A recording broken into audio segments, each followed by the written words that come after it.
Tips ke-21. Fokus. Dikatakan oleh Robert T. Kiyosaki, jika Anda mempunyai sedikit uang dan Anda ingin kaya, Anda pertama-tama harus fokus, bukan seimbang. Maksudnya apa? Menurut Robert Kiyosaki, orang-orang yang seimbang, dia tidak melangkah kemanapun. Mereka tetap di satu titik. Jika Anda melihat seorang yang sukses, pada awalnya mereka tidak seimbang. Untuk membuat kemajuan, Anda pertama-tama harus membuat diri menjadi tidak seimbang.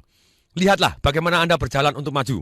Pertama, berat badan Anda ke depan dan tidak seimbang, baru Anda bisa maju.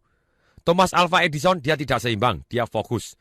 Bill Gates, dia tidak seimbang, dia fokus. Donald Trump juga fokus. George Soros, fokus. George Patton tidak membawa tank-tanknya menjauh, dia fokus kepada lawannya dan meledakkan di titik-titik lemah di dalam perbentengan Jerman. Jika Anda mempunyai hasrat apapun untuk menjadi kaya, Anda awalnya harus fokus. Taruh banyak telur Anda dalam satu keranjang, jangan melakukan apa yang dilakukan orang miskin dan kelas menengah, menaruh telur mereka yang sedikit ke dalam banyak keranjang. Jika Anda berumur 25 tahun lebih dan sangat ngeri untuk mengambil risiko, jangan berubah, mainkan dengan aman. Lakukan investasi yang seimbang, tapi mulai sejak dini. Mulailah mengumpulkan sarang telur Anda sejak dini, karena kalau kita seimbang, hal ini membutuhkan waktu. Saya pribadi, saya Tung Desem Waringin, menyarankan investasi berisiko sesuai dengan umur dan tingkat keberanian Anda mengambil risiko. Contoh, bila kita umur 30 tahun dengan tingkat keberanian kita ambil risiko adalah termasuk agresif, maka alokasi investasi kita adalah 20% masuk ke deposito reksadana pendapatan tetap atau emas, 40% masuk reksadana campuran, sedangkan ceritanya 40% masuk ke total saham. Misalnya salah satu kalau kita ngomong tentang saham, misalnya begitu.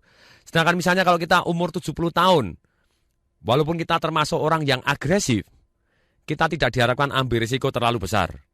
Minimal 50% dari investasi kita harus masuk ke yang aman. Maksimal 25% masuk ke yang sedang, sedangkan maksimal 25% masuk ke yang tumbuh cepat. Berinvestasilah sesuai dengan umur dan keberanian Anda dalam mengambil risiko.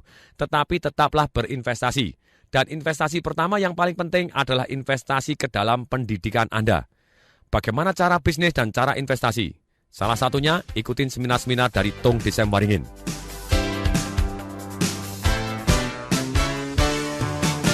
Demikian, semoga bermanfaat. Saya Tung Desem Waringin mengucapkan salam dahsyat.